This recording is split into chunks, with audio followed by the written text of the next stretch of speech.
High জানতাকিরা, সবাই কেমন আছো? আশা করি সবাই ভালো আছো।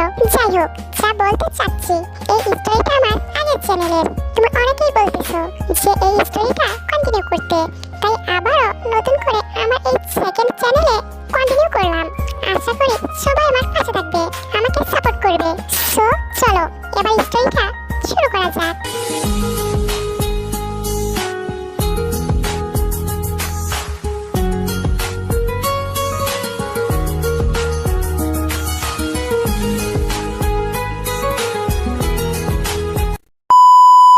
আজকে আমি অনেক খুশি, কারণ 5 বছর পর আমার জাঙ্কুক ভাইয়া দেশে ফিরছে। জাঙ্কুক ভাইয়া আমার বড় বাবা ছেলে।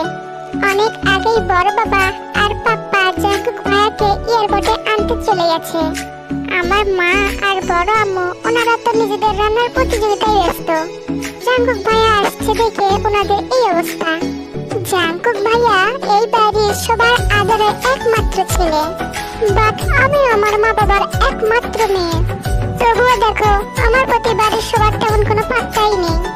কেউ যেন মনেই করে না যে বাড়িতে পরীর মতো একটি মেয়েও আছে। এই ব্যাপারটা আমাকে অনেক বিরক্তিকর লাগে। বাট আমি তোমাদেরকে বললাম না, আজ আমি অনেক খুশি। যাই, তাড়াতাড়ি একটু ভালো করে সেজেগুজে নিতে যাই। আজকে আমাকে দেখে জাঙ্কুক ভাইয়া যেন ক্রাশ খেয়ে যায়। ওই তোমাদের একটি কথা চুপি চুপি বলে রাখছি, তোমরা কিন্তু জাঙ্কুক ভাইয়াকে বলবে না। জাঙ্কুক ভাইয়া ছোট থেকেই আমার ক্রাশ। এতটা হ্যান্ডসাম যে কোনো মেয়ে দেখলে ক্রাশ খেয়ে যাবে আর 1 সেকেন্ডের মধ্যে প্রেমে পড়তে বাধ্য হবে।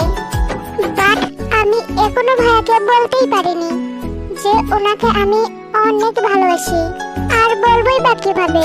উনি যে রাগে আর বদমেজাজি, একদম তাল গাছের অ্যানাকোন্ডাদের মতো। তাই তো এখনো আমি জানতে পারিনি যে জাঙ্কুক ভাইয়া আমাকে পছন্দ করে কিনা। এই তে, তোর হয়েছে? তোর এখনো কতক্ষণ লাগবে? প্লিজ তাড়াতাড়ি কর না, নিজের সবাই ডাকছে তো। এখনই জাঙ্কুক ভাইয়া এসে পড়বে। তখনই বাইরে একটি গাড়ি গেটে এসে দাঁড় করে। জাঙ্কুক ভাইয়া মনে হয় আসছে রে। জিমিন, আসতেছি। কে, আয় না তাড়াতাড়ি, জাঙ্কুক ভাইয়া তো চলে আসছে। আসছি, আর একটু সময় লাগবে। তে তাড়াহুড়ো করে মুখের 12টা বাজিয়ে নাচতে নাচতে নিচে যায়। এই তো জিমিন, আমি এসে পড়ছি। দেখতো আমার কেমন লাগছে। আর বল না জিমিন, ওই তাল গাছের অ্যানাকোন্ডাটা আমাকে দিয়ে কাশ খাবে তো? ওই মাতামুটি, এতক্ষণ লাগে তোর আসতে? আর চোখ মুখে একই লাগিয়েছিস। তোর এই মুখটা একবার দেখে চায় নাই? একদম পেটনি পেটনি লাগছে। জিমিন, 2 ঘন্টা ধরে আমি এত কষ্ট করে সাজুগুজু করলাম, আর তুই কিনা এমন ভাবে বলতেছিস? তোর ওই বেগুনি হাতি অ্যানাকোন্ডা ভাইটার জন্যই তো এত সুন্দর করে সেজেছি, আর তুই কিনা আমাকে পেটনি বলছিস? যা, আমি আর এখানে থাকবই না। তোরাই ওই লেজ কাটা বাদরটাকে মাথায় নিয়ে নাচানাচি করিস।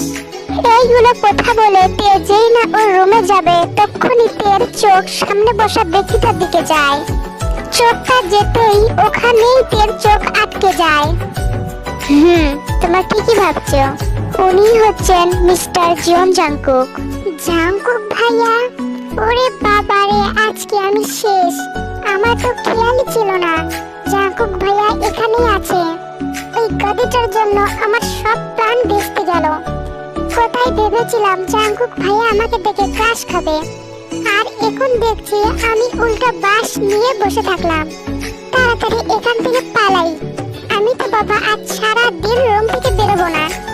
যেই না বলা অমনিতে এক দৌড়ে নিজের রুমে গিয়ে দরজা আটকে বসে থাকে। এইদিকে জিমিন সহ সবাই হা করে তের যাওয়ার দিকে তাকিয়ে থাকে। অন্যদিকে তের এমন কাণ্ডে জাঙ্কুকের তো চোখ লাল হয়ে যায়। তখনই নিজেকে সামলিয়ে বলে ওঠে, ছোট চাচি, ওটা কি তে ছিল? ইয়ংজুন একবার জিনের দিকে তাকিয়ে বলে ওঠে, হ্যাঁ জাঙ্কুক, ও তে। কি করবো বলো তো বাবা, মেয়েটা দিন দিন যা হয়ে যাচ্ছে না, কোথায় কি বলতে হয় সেটাও জানে না।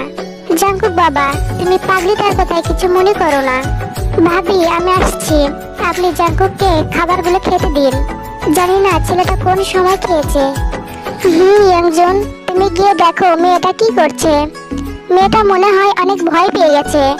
জাংকুক যা রাগী। আচ্ছা ভাবি, ঠিক আছে, আমি আসছি।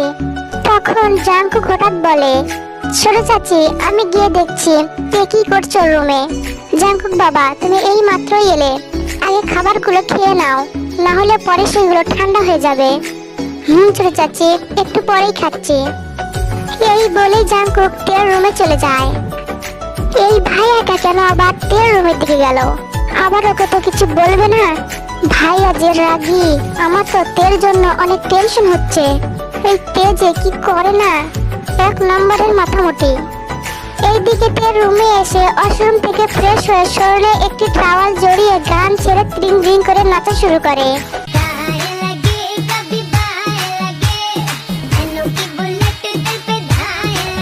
কেউ একজন যে তেকে গভীরভাবে পুরো শরীরের পরীক্ষা নিরীক্ষা করছে, তে সেটা পাত্তাই দেয় না। সে তো এক মুড়ে ত্রিং বিং করে নাচতেই ব্যস্ত। হঠাৎই তের চোখ সামনে থাকা আয়নায় যায়।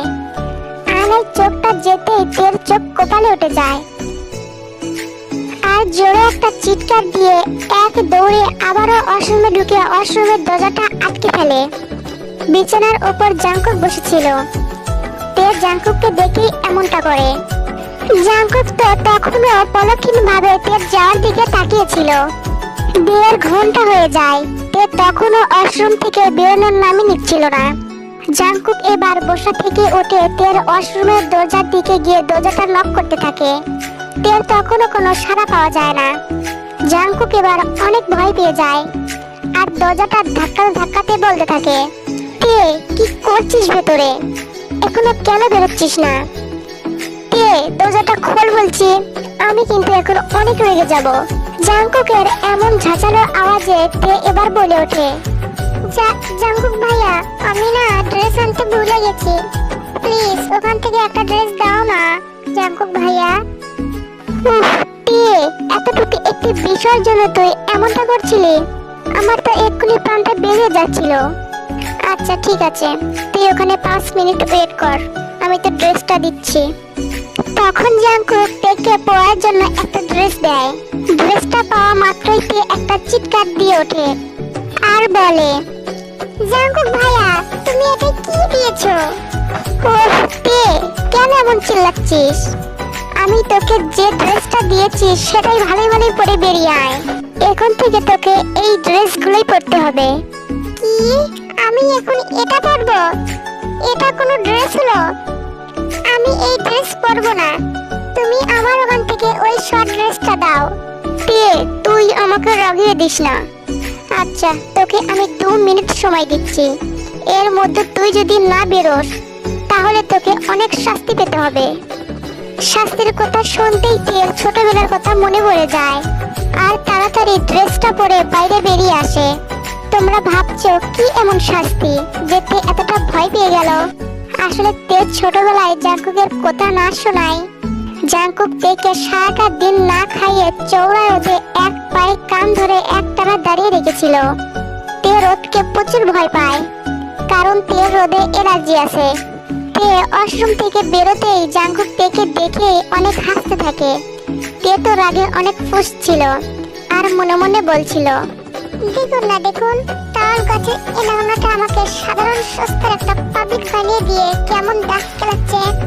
মনে তো হচ্ছে ওনার হাসিটাকে তালা দিয়ে আটকে দেয়। তখনই জাংকুক হাসতে হাসতে বলতে থাকে, তে, তোকে এই ড্রেসে একদম ঠিকঠাক লাগছে। আমি যদি জানতাম তোকে এই ড্রেসগুলো পরে এমনটা পিকনিকের মতো লাগবে তাহলে আরো কটা নিয়ে নিতাম। জাংকুক এইগুলো বলে আবারও অনেক হাসতে থাকে। কি? আমাকে আনকমন কটাকা ড্রেস পরিয়ে আবার আমাকে দেখেই হাসা হচ্ছে? দাঁড়াও, তোমাকে দেখাচ্ছি মজা। তে তখনই ওর রুমে থাকা জগ ভর্তি পানি জাংকুকের গায়ে ছুঁড়ে মারে। তে, তুই কি করলি এটা? আমার গায়ে পানি দিলি কেন? দেবই তো, আমাকে জোকার সাজিয়ে তুমি দাঁত কেলে হাসছো। এই ড্রেসে যদি কোনো ছেলে দেখে তো আমাকে রাস্তার পাগল ভাববে, আর আমার সাথে কেউ প্রেম করতে চাইবে। তখনই তে জাংকুকের রক্তবর্ণ চোখটাকে খেয়াল করে। তে দেখতে পায় জাংকুক রাগান্বিত চোখে তের দিকে তাকিয়ে আছে। তে অবস্থানটা কি হতে চলেছে সেটা ভেবে যেই না ওখান থেকে আস্তে আস্তে কেটে পড়তেই যাবে, অমনি জাংকুক তের হাতটা ধরে নেয় আর তের মুখটাকে চেপে ধরে জাংকুক রাগের স্বরে তেকে বলতে থাকে, কি বলছিলি আর একবার বল। না না জাংকুক ভাইয়া, কই কিছু তো বলি নাই, তুমি বল শুনেছ? তোর মনে হয় আমি কখনো বল শুনতে পারি? কটা দিনে তুই এতটা মিথ্যা বলতেও শিখে গেছিস? তোর এত শখ ছেলেদের সাথে প্রেম করা। আমি শুধু কটা দিন ছিলাম না, তার মধ্যে তুই এতটা বিগড়ে গেছিস। আমার কথার অবাধ্য হচ্ছিলি। জাংকুক ভাইয়া, প্লিজ আমাকে ছেড়ে দাও, আমার অনেক ব্যথা লাগছে। এই কথা বলেই তে ওখানেই কান্না করে দেয়।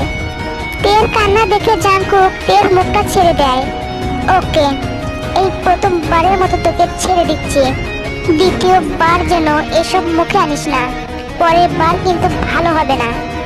এটা বলেই জাংকুক রুম থেকে বেরিয়ে নিচে খাবার খেতে আসে আর সবার সাথে খাবার খাওয়া শুরু করে। অন্যদিকে তে নিজের রুমে মুখ ফুলিয়ে দরজাটা আটকে বসে থাকে, নিচে খাবারও খেতে যায় না। জাংকুক খেয়াল করে তে এখনো খাবার খেতে আসছে না। তখনই তের আম্মু মানে ইয়ংজুন বলে ওঠে, তের আব্বু, মেয়েটা এখনো খাবার খেতে কেন আসছে না বলো তো? সকাল থেকে একটি কুটিও পেতে দেয়নি। কি যে করি না ওই মেয়েটাকে নিয়ে, একটা কথাও আমাদের কারো শুনতে চায় না। ইয়ংজুন, তুমি চিন্তা করো না, আমি গিয়ে মামনিকে দেখে দিচ্ছি। এই তো আমার খাবারটা খাওয়া হয়ে গেছে। সুবিন, তুই একটা কাজ কর, আমার তে মামনির জন্য একটু খাবার নিয়ে ওর রুমে যা। ইয়ংজুন, তুমি মেয়েটার খাবার সুবিনকে দিয়ে দাও, আর মেয়েটাকে কষ্ট করে আসতে হবে না। কি হলো ব্যাপারটা? তে তো অযথা এমনটা করবে না। এই জাংকুক ভাইয়া তোমার থেকে কিছু বলেনি? তখন জিমিন জাংকুকের দিকে তাকায়। জাংকুক তো ঠিকঠাক মনেই খাবার খাচ্ছিল। জাংকুক ভাইয়া তো স্বাভাবিকভাবেই খাবারটা খাচ্ছে, তাহলে কি হতে পারে ব্যাপারটা? একটু পর সুবিন তের খাবারটা হাতে নিয়ে যেই না তের রুমে যেতে যাবে, তখনই জাংকুক বলে ওঠে, ছোট চাচা, আমি তের খাবারটা নিয়ে যাচ্ছি, ওটা আমাকে দাও। সবাই তো হা করে জাংকুকের দিকে তাকায়। জাংকুক খাবারটা নিয়ে তের রুমে যায়। জিমিন ওখানে দাঁত টিপে মুচকি মুচকি হাসতে থাকে। অন্যদিকে তে কান্না করে করে নিজে নিজেই বলছিল, জাংকুক ভাইয়া এসে আমাকে কথা শোনালো, আমি তো এমনি এমনি বলছিলাম, এই জন্য আমাকে এতগুলো কথা শুনিয়ে দিবে, এমন আচরণ করবে? আমার অনেক ব্যথা করছে এখানে।